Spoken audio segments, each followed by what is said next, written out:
Time with the Ukrainian Prime Minister who's in town today, and he is meeting with some of my cabinet members, including the Secretary of Treasury and others. And we had a good discussion.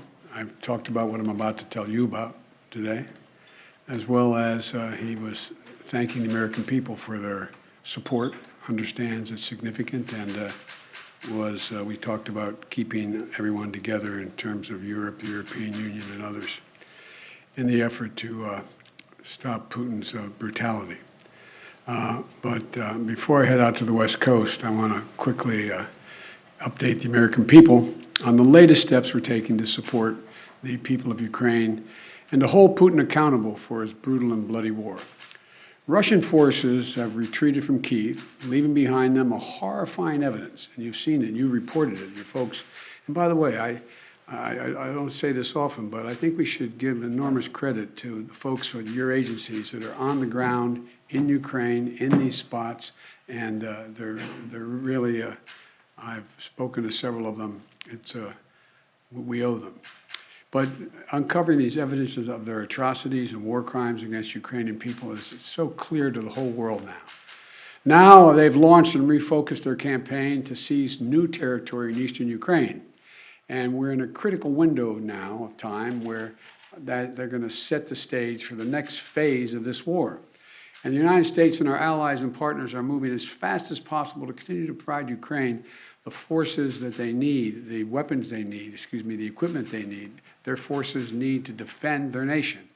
Last week, I signed an $800 million package of security assistance to Ukraine that included new capabilities like artillery systems and armored personnel carriers, equipment that is responsive to Ukraine's needs and tailored to support the intensified fighting in the Donbas region, which is a different war than in other places because both topographically it's different. It's flat, it's not in the mountains, and it requires different kinds of weapons to be more effective. Today, I'm announcing another $800 million to further augment Ukraine's ability to fight in the east, in the Donbas region. This package includes heavy artillery weapons, dozens of howitzers, and 144,000 rounds of ammunition to go with those howitzers. It also includes more tactical drones. In the past 2 months, we've moved weapons and equipment to Ukraine at record speed. We've sent thousands of anti-armor and anti-missile helicopters, drones, grenade launchers, machine guns, rifles, radar systems. More than 50 million rounds of ammunition had already been sent. The United States alone has provided 10 anti-armor systems for every 1 Russian tank that's in Ukraine, a 10-to-1 ratio. We're sharing and will continue to share significant timely intelligence with Ukraine to help defend them against Russian aggression. And on top of this, these direct contributions from the United States, we're the outfit facilitating the significant flow of weapons and systems to Ukraine from other allies and partners around the world, like the S-300 long-range anti-aircraft systems that Slovakia recently transferred to Ukraine. We are getting them in there. We won't always be able to advertise everything that our partners are doing to support Ukraine and fight for freedom, but to modernize Teddy Roosevelt's famous advice, sometimes we will speak softly and carry a large javelin, because we're sending a lot of those in as well. But we're not sitting on the funding that Congress has provided for Ukraine. We're sending it directly to the front lines of freedom, to the fearless and skilled Ukrainian fighters who are standing in the breach.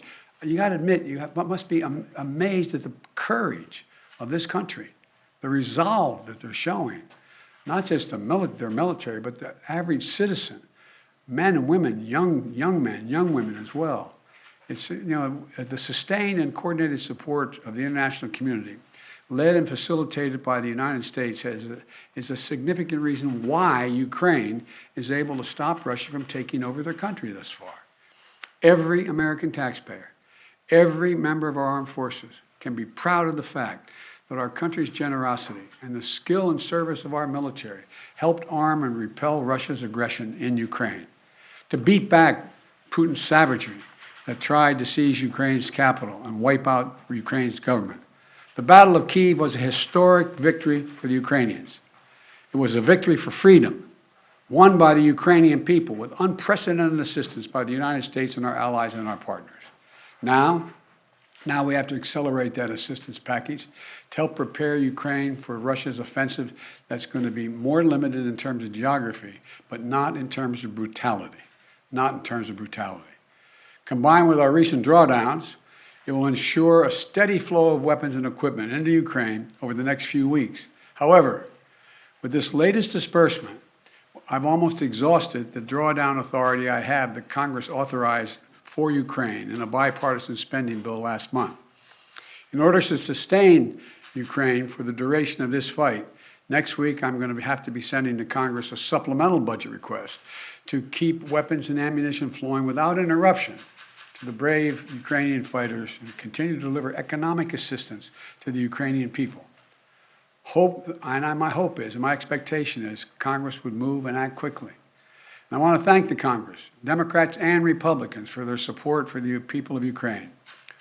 Our unity at home, our unity with our allies and partners, and our unity with the Ukrainian people is sending an unmistakable message to Putin. He will never succeed in dominating and occupying all of Ukraine. That will not happen. In addition to bolstering Ukraine's resistance on the battlefield, we're also demonstrating our support for the people of Ukraine. Today, the United States is announcing that we intend to provide an additional $500 million in direct economic assistance to the Ukrainian government. This brings our total economic support for Ukraine to $1 billion in the past 2 months. This is money the government can help use to stabilize their economy, to support communities that have been devastated by the Russian onslaught, and pay the brave workers that continue to provide essential services to the people of Ukraine. You know, these past weeks have seen a terrible human cost of Putin's ambition for conquest and control. Approximately two-thirds of all Ukrainian children have been displaced from their home. More than 5 million Ukrainians have fled their country. It's an absolute outrage. The idea this is happening, approaching the second quarter of the 21st century, is just, Last month when I was in Europe, I announced that the United States would welcome 100,000 Ukrainians so that we share in the responsibility of supporting Ukrainians fleeing Putin's war machine. We've already welcomed tens of thousands of Ukrainians to the United States, and today I'm announcing a program, Unite for Ukraine, a new program to enable Ukrainians seeking refuge to come directly from Europe to the United States. This new humanitarian parole program will complement the existing legal pathways available to Ukrainians, including immigrant visas and refugee processing. It will provide an expedient channel for secure legal migration from Europe to the United States for Ukrainians who have a U.S. sponsor, such as a family or an NGO. This program will be fast, it will be streamlined, and will ensure the United States honors its commitment to go to the people of Ukraine and need not go through our southern border. We're also continuing to ratchet up the pressure on Putin and further isolate Russia on the world stage. Yesterday, the Treasury Department rolled out additional measures to crack down on the entities and individuals attempting to evade our unprecedented sanctions, not just ours, but throughout the West. Today, I'm announcing that the United States will ban Russian-affiliated ships from our ports, as they did in Europe. That means no ship that sails under the Russian flag or that is owned or operated by a Russian interest will be allowed to dock in a United States port or access our shores. None. None. This is yet another critical step we're taking in concert with our partners in the European Union, the United Kingdom, Canada, and further to deny Russia the benefits of international economic system that they so enjoyed in the past. We don't know how long this war will last, but as we approach the 2-month mark, here's what we do know. Putin has failed to achieve his grand ambitions on the battlefield. After weeks of shelling Kyiv, Kyiv still stands. President Zelensky and his democratically elected government still remain in power. And the Ukrainian armed forces, joined by many brave Ukrainian civilians, have thwarted Russia's conquest of their country. They've been bolstered from day one by an unstinting supply of weapons, ammunition, armor, intelligence from the nations of the free world, led by us, the United States. As Russia continues to grind out the military advances and their military advances and the brutalities against Ukraine, Putin is banking on us losing interest. That's been my view. You heard me say this from the beginning. He was counting on NATO, European Union, our allies in Asia, cracking, moving away. He's betting on Western unity will crack. He's still betting on that. And once again, we're going to prove him wrong. We will not lessen our resolve. We're going to continue to stand with the brave and proud people of Ukraine. We will never fail in our determination to defend freedom and oppose tyranny. It's as simple as that. So again, I want to thank the American people. Thank the American people for their support of the Ukrainian people.